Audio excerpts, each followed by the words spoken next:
Evangelho de São Marcos, capítulo 7, versículo do 1 ao 13. Reuniram-se em volta de Jesus os fariseus e alguns escribas, vindos de Jerusalém. Tendo visto alguns dos seus discípulos comer o pão com as mãos impuras, isto é, por lavar, porque os fariseus e todos os judeus, em observância da tradição dos antigos, não comem sem lavar as mãos cuidadosamente. E quando vêm da praça pública, não comem sem se purificar, e praticam muitas outras observâncias tradicionais, como lavar os copos, os jarros, os vasos de metal e os leitos. Os fariseus e os escribas interrogaram-no: Por que não andam os teus discípulos segundo a tradição dos antigos, mas comem um pão sem lavar as mãos? Ele respondeu-lhes: Com razão, Isaías profetizou de vós, hipócritas, quando escreveu, no capítulo 29, no versículo 13: Este povo honra-me com os lábios, mas o seu coração está longe de mim. É vão o culto que me prestam, ensinando doutrinas que são preceitos humanos. Pondo de lado o mandamento de Deus, observais cuidadosamente a tradição dos homens. Disse-lhes mais: Vós bem fazeis por destruir o mandamento de Deus para manter a vossa tradição. Porque Moisés disse: Honra teu pai e tua mãe. E todo o que amaldiçoar seu pai ou sua mãe seja punido de morte. Porém, vós dizeis: Se alguém disser a seu pai ou a sua mãe: É oferta a Deus qualquer coisa minha que te possa ser útil, e não lhe deixas fazer nada em favor de seu pai ou de sua mãe, anulando assim a palavra de Deus, por uma tradição que tendes transmitido de uns aos outros, e fazeis muitas coisas semelhantes a esta. São Beda, ele vai falar um pouquinho para nós aqui sobre esse capítulo do Evangelho de São Marcos. Ele inicia dizendo, eu vou usar aqui minhas palavras, depois eu sigo com o que ele está falando.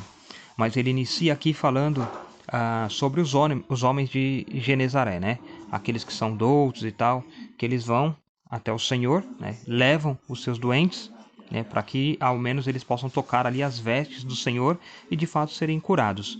Porém, já os fariseus, os escribas, né? Esses doutores aí, eles deveriam, no caso, ser doutores do povo, mas eles vão lá não para questão de cura, né? Mas eles vão para lançar disputas, né? Sobre algumas questões com o Senhor. Né? E os judeus, eles, no caso, eles têm muitas leis, né? Para a gente ter uma ideia, são 613, né, leis ou mandamentos que os judeus eles seguem, né? Então, embaixo do quipá eles têm essas leis gravadas, né? Quipá é aquele gorrinho que eles usam na cabeça. Eles sempre têm aí, como se fosse bilhetinho, digamos assim, né? Para lembrar eles dessas 613 leis. Porém, aqui o Senhor está demonstrando que eles simplesmente têm essas leis por tradições humanas. Vamos ler aqui na íntegra o que São Beda está falando sobre esse versículo. Com efeito, tomando de modo carnal as palavras dos profetas, que preceituavam a correção do coração e das obras, dizendo: Lavai-vos, purificai-vos, e purificai-vos, vós que lavais os vasos do Senhor. Eles guardavam-na somente lavando o corpo. Lembra que eu falei que a alma é que peca, né? Quando disse do coração, né? O coração do homem que reza, mas o homem reza com o corpo todo, a partir do seu coração, onde habita o Espírito Santo de Deus. Mas eles estavam aqui, digamos, olhando como o nosso século, né? De forma materialista, simplesmente. Continuando. É, pois, supersticiosa a tradição dos homens, segundo a qual aqueles já limpos devem se lavar com maior frequência para comer o pão. E voltando da praça pública, não devem comer, a não ser que se lavem. mas é necessário que os que desejam participar do pão que desce dos céus frequentemente limpem suas obras com esmolas, lágrimas e outros frutos de justiça. Quem é esse pão que desce do céu? Aqui ele não está se referindo ao maná do deserto, mas ele está se referindo ao próprio Cristo, ao próprio Senhor. Para participar da mesa da Eucaristia, então é necessário que nós aqui frequentemente limpem suas obras com esmolas, lágrimas e outros frutos de justiça, né? Obras de caridade, vindas de dentro. É também necessário que as imundícies que cada um contraiu com os cuidados dos negócios temporais sejam completamente lavadas pela subsequente perseverança nos bons pensamentos e atos. Até na Santa Missa tem todo o rito, né? Do ato de contrição, o ato de penitência, né? Senhor, pequei por pensamentos e palavras, atos e omissões, por minha culpa, minha tão grande culpa, e peço à Virgem Maria, aos anjos e santos e a vós, irmãos e irmãs, que rogueis por mim a Deus nosso Senhor. Seguindo aqui o texto, inutilmente, pois, os judeus lavarão as mãos e, quando voltam da praça pública, os corpos, enquanto desprezarem o ato de lavar-se na fonte do Salvador, em vão observam o lavar dos vasos aqueles que não fazem caso de lavar as imundícies de seus corpos e corações. Segue-se. Os fariseus e os escribas interrogaram: por que não andam os teus discípulos segundo a tradição dos antigos, mas comem o pão sem lavar as mãos? Então aqui eles estão olhando o quê? Para uma questão materialista. Eles não cumprem de fato a lei pelo coração, mas simplesmente por um cumprir de regras. É mais ou menos assim: eu vou para a Santa Missa só para cumprir o preceito. Mas quantos atos de amor, eu te pergunto, quantos atos de amor você faz durante a Santa Missa para Jesus? Muitas vezes nós não fazemos nenhum ato de amor, nós vamos para a missa só para cumprir o preceito, participei da missa do domingo, tá tudo certo. Então, você percebe como é profundo, né, essas questões que você está colocando, de forma que o Espírito Santo ele vai nos moldando, ele vai nos ensinando, né, e a Santa Igreja vai aqui nos orientando.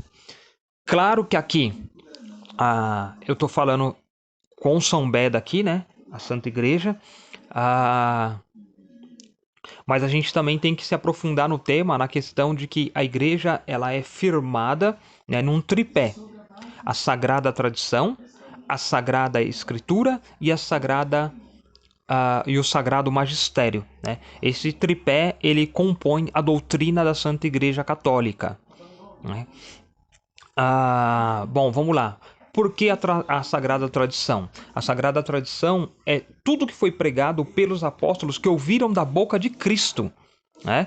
Então, até já respondendo aquela questão do apóstolo e do discípulo, todo apóstolo é discípulo, mas já o discípulo não pode ser apóstolo, porque só existem os apóstolos instituídos por Jesus. Então, essa é a diferença de apóstolo para discípulo. Apóstolos só são aqueles que o Senhor instituiu. Por mais que algumas igrejas, né, seitas, né, denominações protestantes, aí diz apóstolo A, B ou C, apóstola, isso, aquilo e tal, ninguém tem essa autoridade, só Cristo deu. Claro que a palavra apóstolo também, ela pode ser entendida como testemunha, e acho que como propagador eu não tenho certeza, mas como testemunha sim. Então só os apóstolos são testemunhas da ressurreição de Cristo. Claro que teve outras pessoas que testemunharam isso também, mas elevadas à dignidade de apóstolo, somente aqueles que o Senhor disse. Agora, já discípulos são aqueles outros que seguiam o Senhor, né, que estão ali para aprender com o Senhor, que estão aos pés do Senhor. Então, estes são discípulos, tá? E os apóstolos, somente aqueles que foram chamados a dedo, escolhidos pelo próprio Senhor. E aí vem a tradição, tanto escrita, né, como falada, né?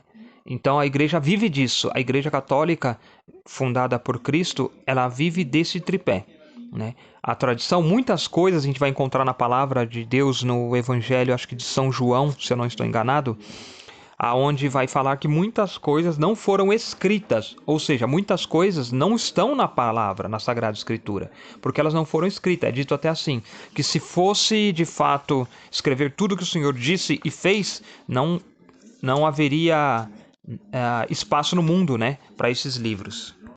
Bom, vamos lá. Está aqui, ó, Evangelho de São João, o último versículo do Evangelho, o versículo 21 do capítulo 21.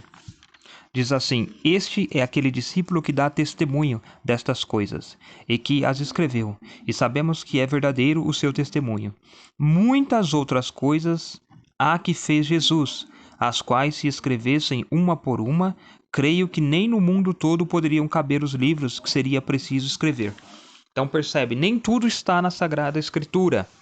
Por isso é tão importante a Sagrada Tradição, né? Muitos protestantes sérios que estão retornando à igreja justamente porque eles estudam a fé, eles estudam a religião, mesmo que dentro do contexto da história da humanidade, porque é muito envolvente uma história com a outra, faz parte, na verdade.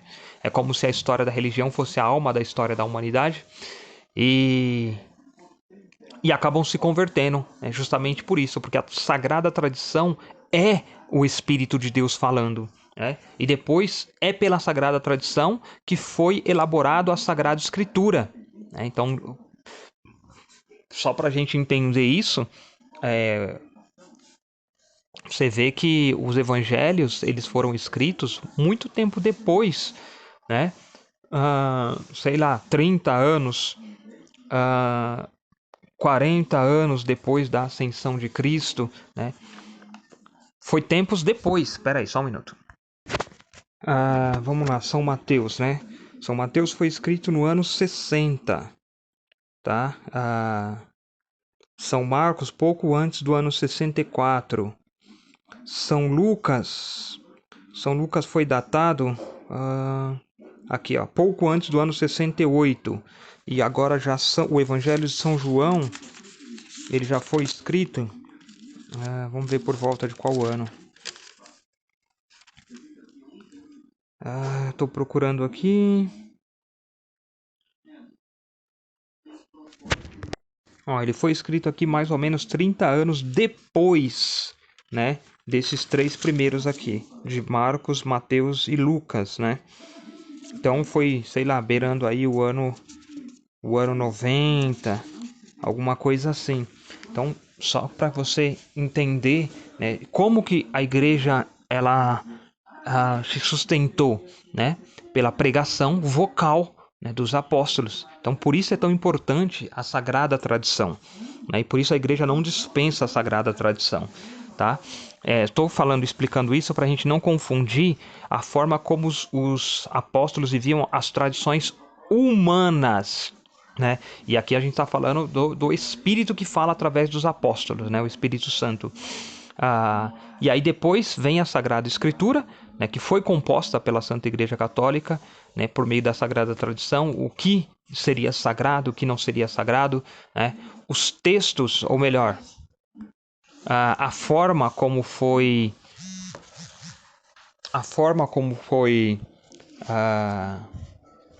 colocada aqui os sagrados, né, os livros sagrados, né, o discernimento, né, foi tudo da Santa Igreja Católica por meio da Sagrada Tradição, né? E há uma diferença aqui, né, da questão da Bíblia protestante, depois a gente vai entender isso, mas por conta de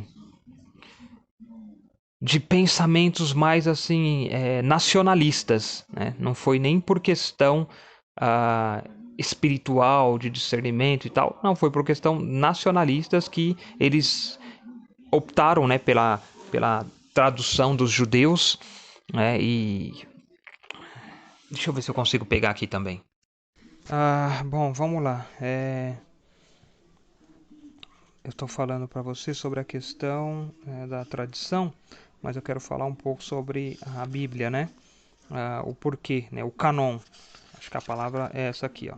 Definição do canon da Bíblia, né? Sem a tradição da igreja não teríamos a Bíblia, tá? E aí vem aquela frase de Santo Agostinho: eu não acreditaria no Evangelho se a isso não me levasse a autoridade da Igreja Católica. Bom, vamos lá. Vou ler um trecho aqui. Estou lendo um pouco sobre a história da igreja, tá? A Idade Antiga. Então vou ler um trecho aqui para você compreender o que eu estou falando. Tá? Ao decidir quais livros fariam parte da Bíblia judaica, os rabinos judeus rejeitaram no final do primeiro século, tá? Os livros de Tobias, Judite e tal, beleza, né? Vou ler certo para você. Os livros de Tobias, Judite, Sabedoria, Baruque, Eclesiástico, né? Primeiro e segundo Macabeus, além de Esther, Daniel, né? Então, a razão é que os rabinos fizeram um sínodo em Jânia, tá, na Palestina, no ano 100 depois de Cristo, para definir o cânon da Bíblia judaica. Eles fixaram os seguintes critérios nacionalistas para que um livro fosse colocado na Bíblia. Deveria ter sido escrito na Terra Santa, primeiro. Segundo, escrito somente em hebraico, não poderia ser em aramaico ou grego. Terceiro, escrito antes de Esdra, do ano 455 a 428 a.C. E a quarta condição, sem contradição com a Torá, ou lei de Moisés, né, o Pentateuco. Então, esses foram os critérios nacionalistas que eles colocaram, né? Isso aí por volta do ano 100 depois de Cristo. Lutero e os chamados reformadores, que eu diria mais deformadores ou cismáticos, protestantes, né? Eles seguiram esta Bíblia judaica. Tá? Eles começaram a seguir essa Bíblia judaica a partir do século XVI. A partir do século XVI. A igreja ela sempre seguiu a versão dos 70, que é essa Bíblia completa que nós temos. Tá? Que foi elaborada, que foi desde o princípio utilizada pelos nossos pais na fé, né? Pelos apóstolos, depois pela sucessão dos apóstolos, né? Pela patrística da igreja. Então, só para ficar claro essa questão da importância da Sagrada Tradição, e aí depois a Sagrada Escritura, e por fim o Sagrado Magistério, que é o que organiza a questão dos sacramentos, né? A vivência dos sacramentos, a vivência dos mandamentos da lei, da igreja. Até respondo, né, uma pergunta que muitos fazem, mas eu devo seguir os mandamentos da lei de Deus ou os mandamentos da lei da igreja? Nós devemos seguir os 10 mandamentos da lei de Deus e os 5 mandamentos da lei da igreja, porque eles têm o mesmo peso. Mas os 10 mandamentos estão na Bíblia, né? Veio da Torá, do Pentateuco e tal. Ótimo, né? O decálogo, né? As 2 tábuas da lei. É isso mesmo, tá correto. E os 5 mandamentos da lei da igreja, vem de onde? A igreja, ela é o corpo místico de Cristo. Ela é a esposa de Cristo. O Espírito Santo é a alma da igreja. Então não tem como eu seguir a cabeça, né? Os 10 mandamentos da lei de Deus. Cristo é a cabeça da igreja. Não tem como eu seguir a cabeça e não seguir o corpo, né? Eles têm o mesmo peso, porque segundo a Sagrada Tradição, que eu acabei de falar para você, e se você perceber quais são os 5 mandamentos da lei de Deus, e por isso, se nós não cumprimos, nós temos que nos confessar também, porque é pecado, tá? É pecado. Então nós temos lá, ó, ouvir a missa inteira nos domingos e festas de guarda, né? E o que seria isso se não amar a Deus acima de todas as coisas? Confessar-se ao menos uma vez a cada ano. Seria até interessante você ver nossas lives sobre os 5 mandamentos da lei da igreja, para você compreender assim a importância. A gente teve uma dinâmica legal, bacana, nesse sentido dos 5 mandamentos, teve a introdução, né, e a importância de cada um. Né? E você vai percebendo que se confunde, que se mistura, que é íntimo, né, as duas coisas. Né? Comungar uma vez pela Páscoa da Ressurreição, jejuar e abster-se de carne quando manda a Santa Mãe Igreja. Por exemplo, hoje, que é sexta-feira, nós devemos nos jejuar e abster de carne, como manda a Santa Mãe Igreja. Então, isso é mandamento. Se a gente não cumpre isso, a gente está em pecado, a gente precisa se confessar. Tá? Pagar o dízimo segundo o costume é obrigação canônica de todo batizado, contribuir com o dízimo. E aí, então eu indico a live para você assistir lá. Tá no nosso canal do Instagram, mas tem no YouTube também. Tá? Muito importante, então, essa vivência. Tá? Então, você vê que assim, olha só, a gente iniciou da sua questão, né, do seu questionamento, da sua dúvida, ou buscando um entendimento mais profundo do capítulo 7 do Evangelho de São Marcos, do versículo 1 ao 13, né? Onde vai falar dos judeus que estão sendo hipócritas, estão simplesmente honrando o Senhor com os lábios. E muitas vezes nós, quanto cristãos, você vê pela vivência dos 5 mandamentos da lei da igreja, nós honramos o Senhor simplesmente com os lábios. Nós vamos para a mesa sagrada da Santa Eucaristia comungando em pecado, porque nós não temos conhecimento. E aí cai lá em Oséias capítulo 4, versículo 6. Deixa eu ver se é isso que diz. O meu povo se perde por falta de conhecimento. Tá? O meu povo se perde, o meu povo padece, o meu povo morre por falta de conhecimento. E aí a gente até pensa naquela questão que a gente estava falando sobre a... Nossa, fugiu agora da cabeça. Sobre cumprimento da lei. Nossa, achei uma página da minha Bíblia que tá rasgada. Mas amém. Vamos pensar aqui em Oséias, capítulo 4, versículo 6. Porque meu povo se perde por falta de conhecimento, por teres rejeitado a instrução, né? Então você vê a hipocrisia, né, de alguns, aí você vê a falta de instrução de outros, você vê também a ignorância invencível por alguns. Quando você perguntou também, já vou responder essa, me parece que o Senhor quer que a gente pregue, liberte e cure o povo. Como fazer isso? Né? Foi uma das perguntas que você fez. E a resposta ela é simples: vivendo a sua fé. Vivendo e cumprindo as promessas feitas no santo batismo, primeiro pelos seus pais e padrinhos, depois pela sua confirmação na crisma. Até então quero indicar para você também as nossas lives sobre os sacramentos, né? De forma especial a do batismo, né? E a da crisma. Acho que tem uma introdução para falar sobre todas também. Mas eu indico para você essas lives para você ter uma compreensão muito profunda. Todos os temas que foram abordados. Se você for lá no nosso canal do YouTube, se for mais fácil para você, você vai encontrar essas lives aí. Eu indico, são muito ricas mesmo. Foram bem pensadas pelo Espírito da Igreja, né? O Espírito Santo. Tá bom? E eu acho que eu vou deixar por aqui esse áudio. Depois a gente conversa mais. Deus abençoe você, salve Rainha, Santíssimo e valei-nos o glorioso São José. Evangelho de São Marcos, capítulo 7, versículo do 1 ao 13. Reuniram-se em volta de Jesus os fariseus e alguns escribas, vindos de Jerusalém. Tendo visto alguns dos seus discípulos